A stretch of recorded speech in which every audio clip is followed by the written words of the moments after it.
Jai Gurudev. Today our topic is female reproductive organ in human. The main organ that are the part of female reproductive organs are the pair of ovary, then the pair of fallopian tube, uterus, cervix and vagina. इसमें अगर हम इसको थोड़ा सा और उसमें आगे detail में देखें तो जो यूट्रस है उसमें दो इम्पॉर्टेंट मसल्स हैं. एक है एंडोमेट्रियम. ये एंडोमेट्रियम वही मसल्स हैं जहाँ पर बेबी इम्प्लांट होगा, जो बेबी को इम्प्लांट करने में हेल्प करेंगे, जो बेबी को कहीं ना कहीं नरिशमेंट पहुँचाएंगे. साथ के साथ मायोमेट्रियम भी दूसरी मसल्स हैं. जिस समय बेबी पूरी तरीके से मैच्योर हो जाएगा उस समय ये मायोमेट्रियम ही तेज़ी से कॉन्ट्रैक्ट और रिलैक्स करके बेबी को पुश करेंगे. दैट मीन्स बेबी को डिलीवर होने में या पर्ट्यूशन में हेल्प करेंगे. अब हम देखते हैं कि किस तरीके से ये बाकी पार्ट्स काम कर रहे हैं. तो सबसे पहला हमने बोला the most important is the ovary. Ovary के अंदर बहुत सारे न्यूमरस एग जो हैं लेकिन इमैच्योर एग शुरुआत से ही प्रेजेंट होते हैं. दैट मीन्स कि जब बेबी का बर्थ होता है बेबी गर्ल का, उस समय भी उसकी ओवरी में बहुत सारे छोटे छोटे इमैच्योर एग्स प्रेजेंट हैं, लेकिन ये इमैच्योर हैं. जैसे ही जो गर्ल है she reaches the puberty age, that is which age, that is the age of 10 to 12 years. puberty age में जैसे ही गर्ल पहुंचती है तो उनमें से कोई एक एग जो है वो मैच्योर होता है हर मंथ और फिर वो रिलीज़ हो जाता है. रिलीज़ होने का मतलब कि वो जो एग है वो ओवरी से निकलकर बाहर आ जाता है. किस तरफ जाएगा? Towards the fallopian tube. लेकिन ये जो प्रोसेस है जिसमें एग रिलीज़ हो रहा है, इस प्रोसेस को हम कहते हैं ovulation. Ovulation is the process in which the egg is release from the ovary. Now what is the other function of ovary? एक फंक्शन तो हमने देखा कि ओवरी का फंक्शन है टू प्रोड्यूस एग. एग का मतलब फीमेल गैमीट. लेकिन उसके अलावा ओवरी दो काम और भी कर रही है. दैट मीन्स कि दो हार्मोन्स बना रही है, ईस्ट्रोजन एंड प्रोगेस्ट्रॉन. ये ईस्ट्रोजन क्या काम कर रहा है? ये ईस्ट्रोजन जो है, the estrogen helps in producing the female characteristics at the time of puberty. That means कि फीमेल की बॉडी के अंदर जो जो चेंजेस आते हैं प्यूबर्टी के टाइम पे, वो सारे चेंजेस को लाने वाला ईस्ट्रोजन हार्मोन होता है. दूसरा प्रोगेस्ट्रॉन हार्मोन जो प्रेगनेंसी के टाइम पर जो यूट्राइन लाइनिंग है या जो यूट्रस के अंदर चेंजेस है उसको मेंटेन करता है. तो इसका मतलब ये दोनों इंपॉर्टेंट हार्मोन ईस्ट्रोजन और प्रोगेस्ट्रॉन, ये दोनों रिलीज़ करना भी ओवरी का ही काम है. तो ovary has to function, releasing of egg as well as releasing of hormones. Now comes what happens when the egg reaches into the fallopian tube. जब एग फेलोपियन ट्यूब में पहुंचता है तो वहाँ पर क्या होता है? फर्स्ट कंडीशन है कि जो एग जब वो धीरे धीरे मूव करता हुआ फ्रॉम द फेलोपियन ट्यूब पहुँच रहा है यूट्रस की तरफ, तो उस समय वहाँ पर स्पर्म्स पहुँचे. That means the sperms are release from the male body and they reaches the fallopian tube. और उसमें से कोई एक जो स्पर्म है वो सबसे पहले जो पहुँचेगा वो इसको फ्यूज़ कर दे. दैट मीन्स दे फर्टिलाइजेशन हो जाए. जो मेल गैमीट है वो फीमेल गैमीट के साथ जब फ्यूज़ करेगा तो फाइनली उसके बाद फॉर्मेशन होगा जाइगोट का.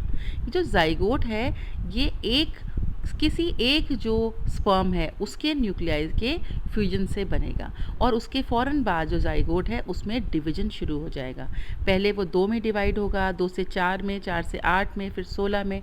दैट मीन्स लगातार माइटोसिस होता रहेगा और ये जो जाइगोट है इसके अंदर सेल का डेवलपमेंट होता रहेगा. साथ के साथ ये जो जाइगोट है ये धीरे धीरे यूट्रस की तरफ भी मूव करता जाएगा. जब ये लगभग इसमें 8 to 16 सेल्स होंगे तब ये पहुँचेगा टूवर्ड्स द यूट्रस. तब ये यूट्रस के पास पहुँचेगा.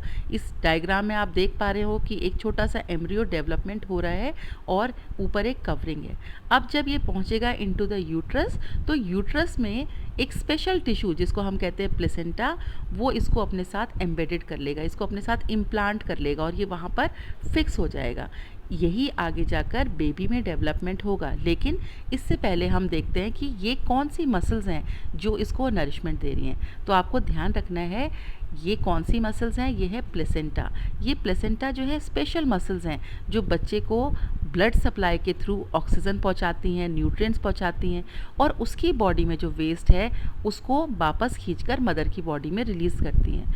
जब तक बेबी छोटा है, जब तक जो जाइगोट है वो पहले एम्ब्रियो में कन्वर्ट हुआ, फिर फोइटस में, जब तक वो छोटा है तब तक तो वो प्लेसेंटा से डायरेक्टली अटैच रहता है।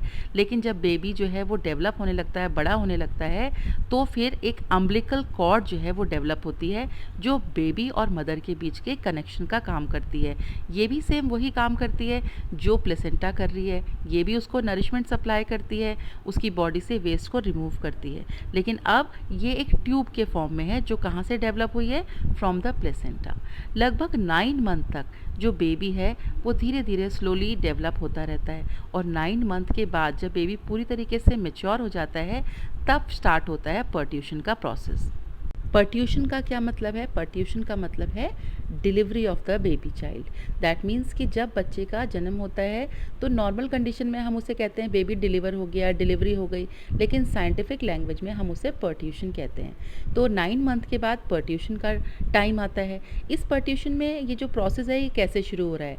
तो सबसे पहले तो बेबी जब फुली डेवलप होता है तो वो क्या करता है? वो अपने आप को पुश करता है टूवर्ड्स द सर्विक्स की तरफ पुश करता है। और जब बेबी अपने आप को पुश करता है तो ब्रेन के पास एक सिग्नल पहुंचता है। ब्रेन उस सिग्नल को यूज़ कर ऑक्सीटोसिन रिलीज़ करता है।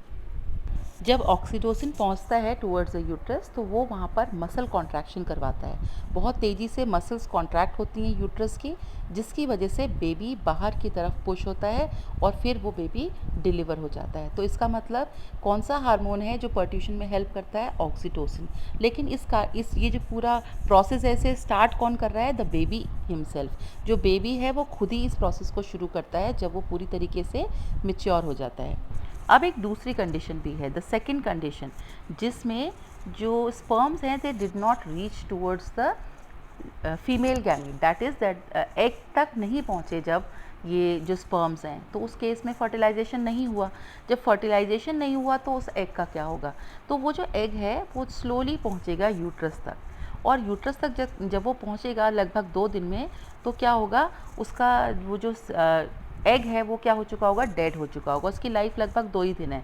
तो अब क्या है? वो एग एक तरह से वेस्ट है। अब फिर से जो यूट्रस है उसको अगले मंथ के लिए प्रिपेयर करना है। अगले मंथ हो सकता है प्रेगनेंसी हो, तो उस केस में वो एग जो है उसको शेड कर दिया जाता है।